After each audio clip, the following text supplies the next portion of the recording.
Bonjour, au Gossette Bois cette semaine, je me fais un autre tracasseur.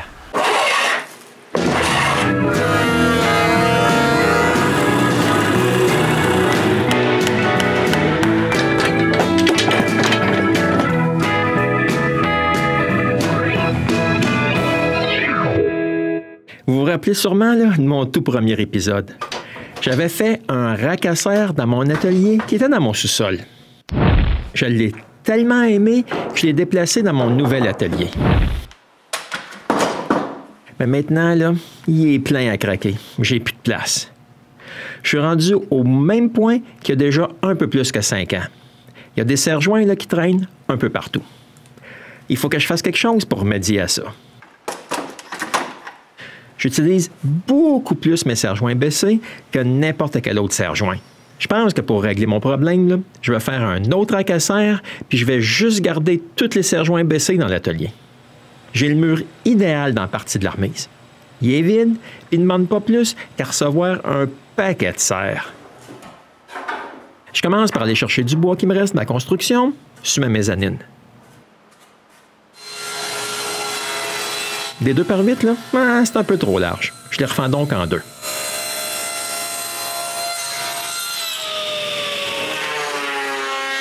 Ensuite, je fais une petite passe à dégauchisseuse. Mais pour être honnête, là, c'est pas mal inutile.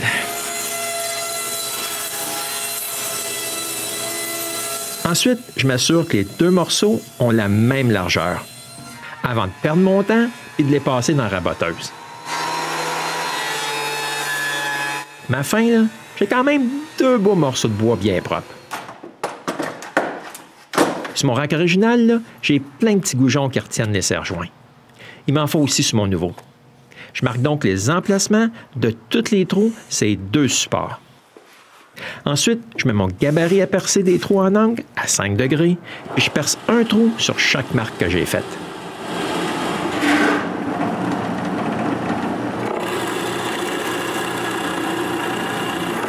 À un moment donné, là, il a fallu que je sois pas mal créatif pour soutenir mon morceau de bois. Bon, j'ai tous les petits trous de fait. Je dois changer de mèche puis percer tous les gros trous.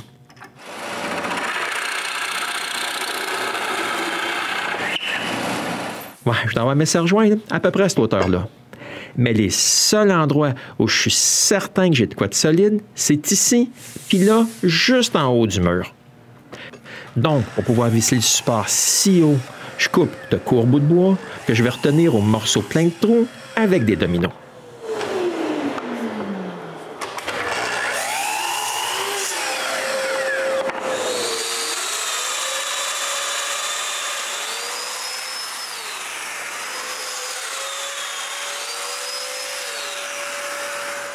Quand les mortails sont coupés, là, je colle le tout.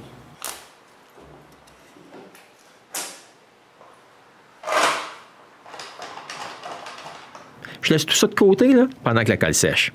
Comme ça, pendant ce temps-là, je peux m'occuper des goujons qui retiennent les serres en place. Je commence par trouver des bouts de bois là, que j'avais aucune utilité, puis je coupe des bouts carrés à la grosseur des petits trous.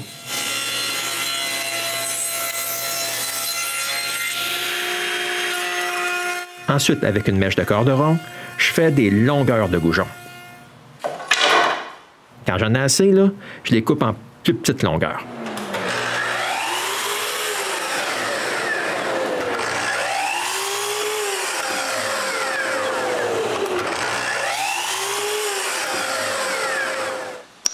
Quand j'en ai assez là encore, il faut que j'arrondisse les bouts.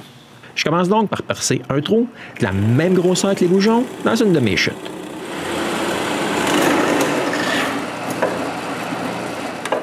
Ensuite, je monte la mèche pour que l'arrondi soit à la même hauteur que le bas du trou. Après avoir poussé le gabarit sur le guide, je le sécurise en place. Maintenant, je peux me servir de mon trou comme d'un aiguisoir à crayon et arrondir les bouts des goujons.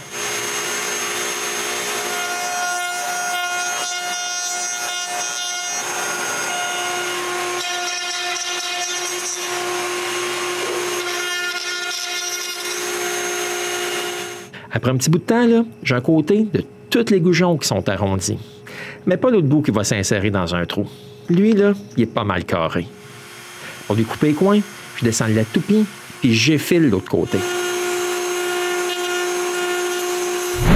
Puis voici le résultat.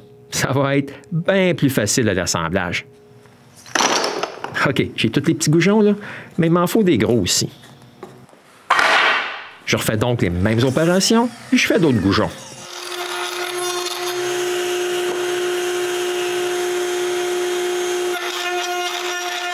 Bon, maintenant la colle est sèche. Je peux donc arrondir tous les coins.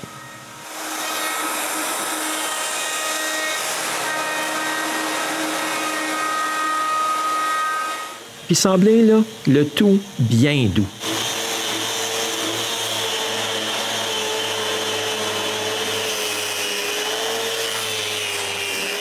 Je suis enfin prêt à coller tous les petits goujons.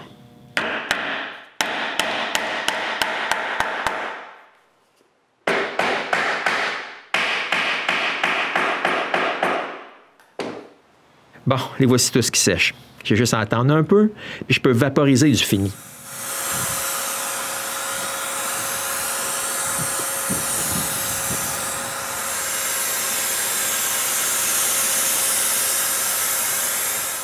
Je mets 2 couches de fini.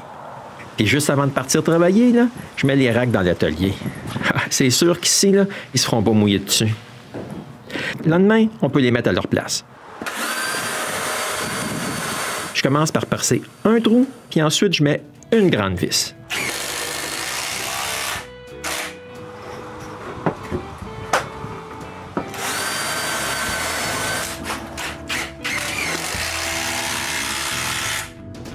Je réussis à trouver quelques montants, là, puis j'ajoute des vis là aussi. Mais René critique, là, j'ai toute cette place-là pour mes serre-joints, mais pas pour nos pelles. Ah, je lui donne donc un petit bout pour qu'elle puisse y ranger notre collection d'articles de jardin et de pelles.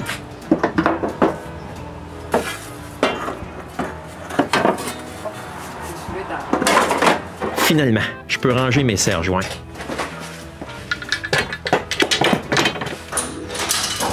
Je vais chercher ceux là, dont je me sers pratiquement pas, puis je les mets là aussi. Ah, je suis pas mal content. J'ai plus de serre-joints qui traînent autour de moi. Renée, là, elle est contente parce qu'elle voit plus de pelles partout dans la cour. Mais j'ai un petit problème. Le rack dans l'atelier, là, paraît vide maintenant. Bon, ouais, il va falloir que je le remplisse avec d'autres serre-joints maintenant. Vous en verrez peut-être apparaître, là, ici et là, dans d'autres épisodes, du gosseux de bois. Comme vous êtes resté jusqu'à la fin, j'ai un scoop pour vous. Mon rack à serre, il est pas mal plein. Parce que l'autre, je l'avais fait déjà depuis 16 mois. Mais je ne suis pas ici pour vous parler de moi, je suis ici pour parler de Samuel. Oui, Samuel de la chaîne Tout en bois. Je ne sais pas si vous êtes au courant, mais depuis l'automne dernier, il a pris un travail à mi-temps pour se concentrer sur de la formation sur le travail du bois. Il commence présentement par une formation, on va dire personnalisée, sur les appareils électroportatifs. J'ai eu la chance d'avoir plusieurs de ces capsules. Si vous connaissez Samuel, je ne vous apprends rien en vous disant que c'est très bien fait. Ça paraît que son métier, c'est d'être professeur. Alors, ici, je me suis mis en porte-à-faux. Là-dedans, vous apprenez plein de choses sur comment utiliser un appareil électroportatif. Il fait aussi des gabarits, il explique la physique de comment une mèche de toupie fonctionne. Il y a plein de choses importantes si vous voulez apprendre comment travailler le bois et si vous voulez en apprendre plus. Comme ça, je vous invite à aller voir son site. Je mets l'adresse dans la description en bas. Je vous le dis, ça vaut la peine. C'est peut-être la formation que vous cherchiez depuis longtemps.